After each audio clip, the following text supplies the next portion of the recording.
Hey there, what's up guys? Bryan here. Today let's talk about triads.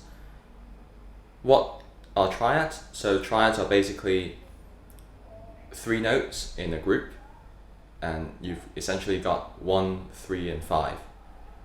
For example, in C major, 1, 3, 5 is going to be C, E and G. Just grab those notes off the major scale.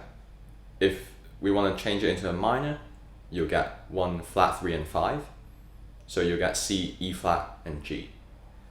And let's say if we're in the key of G, for example, 1, 3, 5 will be G, B and D, and then G minor, you just have to flatten the third, G, B flat, D.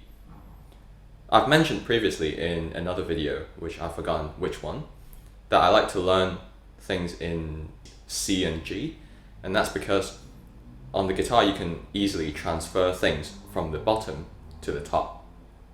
On one string you don't have to change any shapes, but if you change the strings you'll have to possibly change to accommodate for the fact that the third string and the second string are tuned differently to the other strings.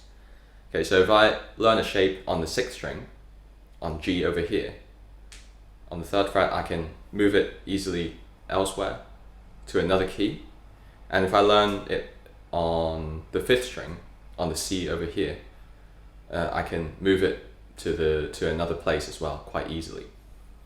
The other thing is C and G are quite far apart, so I'm not learning G and I'm learning A. Okay, that's only a step away from each other. The reason behind why we're going to learn triads is because it's so popular that you hear it on a lot of songs on guitar, regardless of styles. Of course, the way that you use them might be different in each style. However, it's something so fundamental that every guitar player should know. And triads are very popular on other instruments as well. It's just, in general, a very important aspect in music. Because it's so basic, it's only got 3 notes, and it determines the quality of the chord. Playing triads on the first 2 string sets is arguably more common than playing it on the bottom 2 string sets. So the top string set are the first 3 strings, and the second string set are the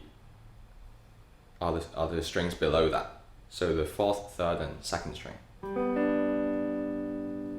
That also links in with why triads are so popular and important, because it's generally a higher and clearer sound in that sort of register, as opposed to muddier sounds. Or those can be easily covered by playing a full-on bar chord.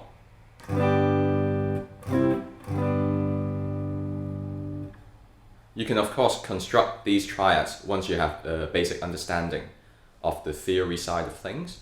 However, there's a much easier way to figure those triad shapes out. First of all, you just need to play the big bar chord shape, so G major over here, and the top 3 strings are going to give you the first triad. B, D and G. Sometimes you'll hear people say first inversion, second inversion, or root position. That's just jumbling up the order of the notes. So instead of 1, 3, 5, you might get 3, 5, 1, and so on. You'll get 3 different combinations. The way that I like to look at it though, I prefer to think of the top note, because that's the note that is the most important. It might or might not clash with other notes in the song, or the vocal melody perhaps. So that's the note that you need to concentrate on, and that note also acts as a guide for me, so I can navigate through the fretboard just by looking at the top note, and then I'll put the rest of the shape in. So rather than thinking of it as first inversion or second inversion, I simply think what's on top. So in this case, I think G major triad, root on top, because I've got the G at the top. What's the next note after G? So After the 1, it'll be 3. And over here, you've got this triangle shape, as if you were playing a D major. Right, so you can remember this triangle shape. And that's G major triad with the 3rd on top. And the last shape you've got after that, B, and then you've got D, which is the 5th on top. You can play this G major bar chord starting on the 5th string and just play the top 3 strings. Yeah, so those are the 3 major triads on the top string set.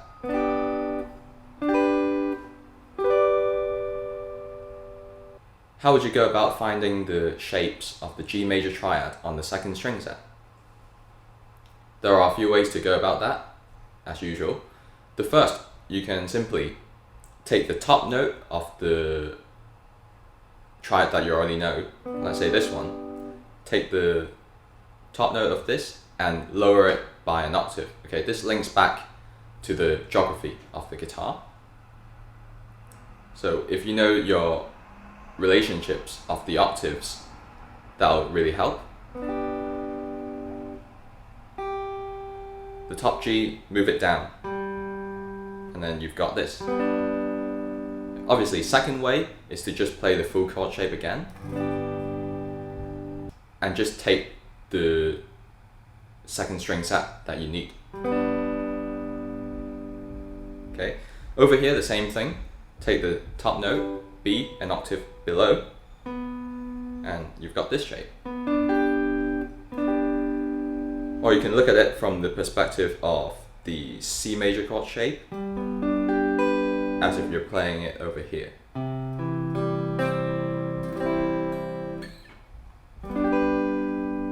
Finally, over here, you can also take D, an octave below, and you've got this.